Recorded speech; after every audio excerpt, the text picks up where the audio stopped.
We begin today's program with much of the national debate on immigration enforcement and politics. It continues to center in South Florida. A newly built migrant detention center deep in the Florida Everglades is drawing intense backlash.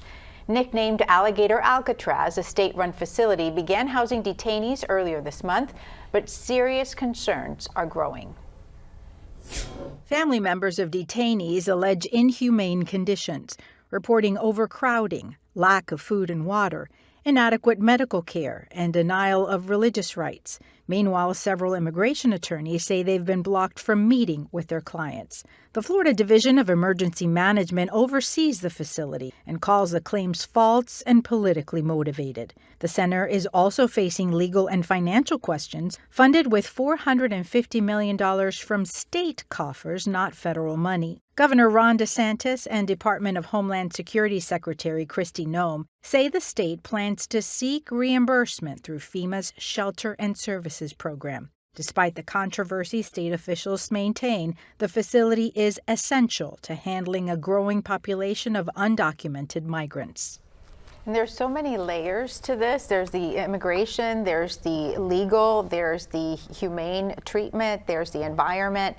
Patrick, I'd like to start with you and how you see all of this developing. Well, the layer I guess I want to peel back is the fact that, we just spent $450 million. The governor did it saying it was an emergency. He did it without any oversight. This is no bid contracts. The land was seized. And there was no permits here, there was no inspections. We have put in basically a put together city, portable generators, portable water systems, portable sewage systems, and of course there's no amenities around to support it. There's inadequate fire rescue nearby, there's inadequate hospitals nearby, and so we're putting 3,000 people in the middle of nowhere at a very high price to Florida taxpayers.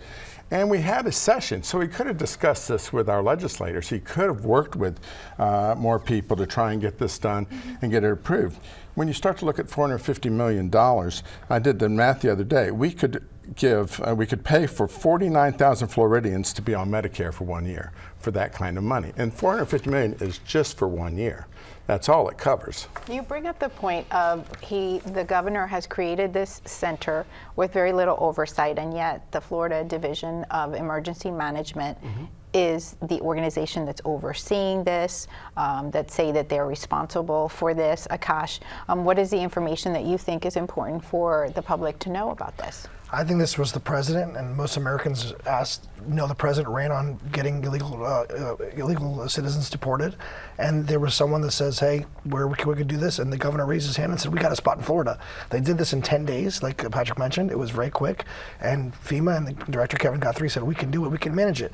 Your segment mentioned that we can get reimbursed for those $450 million, so maybe that's going to happen, maybe it's not, but that's still, I think it was a chance for Florida to shine, and we did it, and we did it quickly, and just like the president asked. Catherine, your views? I think there's so many, like you said, so many layers, and along with the fiscal issues that Patrick raised, and putting it together quickly, there's environmental concerns. That's been a big criticism that's come out, that this is very environmentally sensitive land right in the middle of the Everglades and Big Cypress National Preserve, and there's obvious too human rights issues that are coming out of this. The Miami Herald had some great reporting recently about what we're hearing from the first detainees, that their food had worms in it, or at one point it was the AC was pumping and it was freezing, and then at another point the AC broke and it was really hot, and when people read that the food had worms in it, I mean, you can't, there are people who say they find that very hard to believe, that a facility run by anyone in the United States would allow food to be served up with worms. Well, I think if you've been covering the carceral system, and granted this is not a prison, it's a detainment facility for immigration violations, but if you've been covering prisons in any capacity, facilities that house a lot of people at once, it's really not that hard to believe. There's frequently, issues with food, with access to attorneys, with having to pay for phone calls to talk to your loved ones and things like that. And it's worth noting too that Florida's prison system remains in shambles. I mean, it is a mess. There are facilities that are crumbling, that are really old and need some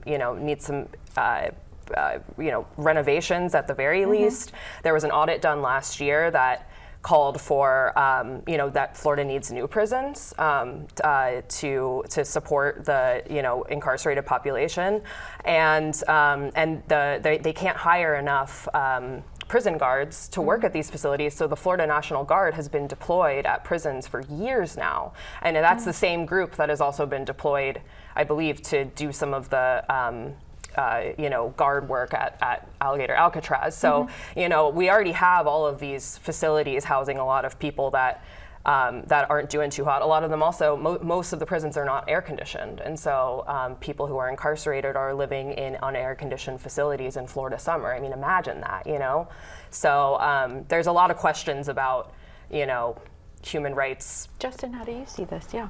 Yeah, so I've spent a lot of my career honing in and focusing on the judicial system, the carceral system in Florida. And I think what people maybe aren't looking closely enough at is that usually there is a process, and that process is meant to be followed in a way that gives people opportunities to advocate for their rights, right? And what we're seeing is a large absence of that in this scenario. We're seeing that, as was mentioned, like immigration attorneys can't even get in to talk to their clients. Lawmakers can't go in to see what the facility conditions are actually like. Like if you're going to talk about the back and forth about the worms in the cans of food, why not let the lawmakers in? Why not have transparency? Why not let the lawyers come in and inspect the conditions? Why not let them talk to their clients who, we have this tendency a lot of times to be like, well, they got arrested, they're criminals, they committed a crime. We don't know that yet. That's how our system works. You don't know until they have a day in court. None of these people have had their day in court. Yeah. And now they're talking about deputizing people who may not be qualified to be their judges, who are not actual judges. And that creates all kinds of other implications in the legal system. And let's go back to those images, right, of the state representatives and the senators who went to the gate and tried to get in. There are those who say that you have several politicians who are trying to take advantage of the situation to bring attention to themselves rather than the process. And there's been, when you look at the statute does say that it's a Department of Corrections facility that legislators can go at any time, right, at their pleasure. This is not a Department of Corrections run facility. Well, the people I saw taking advantage of the publicity was the governor and the president. I mean, those were the ones that were there, and they were the ones smiling at the camera. So, if a few Democrats want to get in and check it, it seems like that's reasonable considering it's $450 million of my money and your money and everybody else's money that's spending for this. The other thing that we have to think about here is that, if we have a hurricane down south, they can't leave those people in a tent. They're going to have to evacuate them. When you house 3,000 people in tents, you would have to have, in most counties, you'd have to have some sort of fire suppression system. We don't have that. You'd have to have certain standards for kitchens that they don't have there. Like I said, this is just and the been governor thrown together. And the Florida Division of Emergency Management say that it's a work in progress. Akash, you were going to say something before we go. It is a work in progress, and I think they are going to let the attorneys visit, but they're going to be set up timed and structured. They haven't had that yet. And the Democratic legislators that went and waved the cameras, or some of them are from this area, they're all looking for attention, and there's probably a time where they can come visit too. Why can't they get attention if the governor does? Well, what's wrong with that? I think they schedule it. I think that's just the process of Schedule. I'm sorry, we have to schedule like they do when they inspect all the buildings. They schedule it and say, clean it up before you get here. And for it being a work in progress, I mean, it's a heck of a time to have a work in progress facility with 3,000 people in it when we're approaching the peak of hurricane season. And we did get a look at how it fares in bad weather, because when the president was in town, there was a pretty bad thunderstorm that came through, and water was already seeping into the facility. And I know the Department of Emergency Management has said that's been addressed, and they've tightened the tents.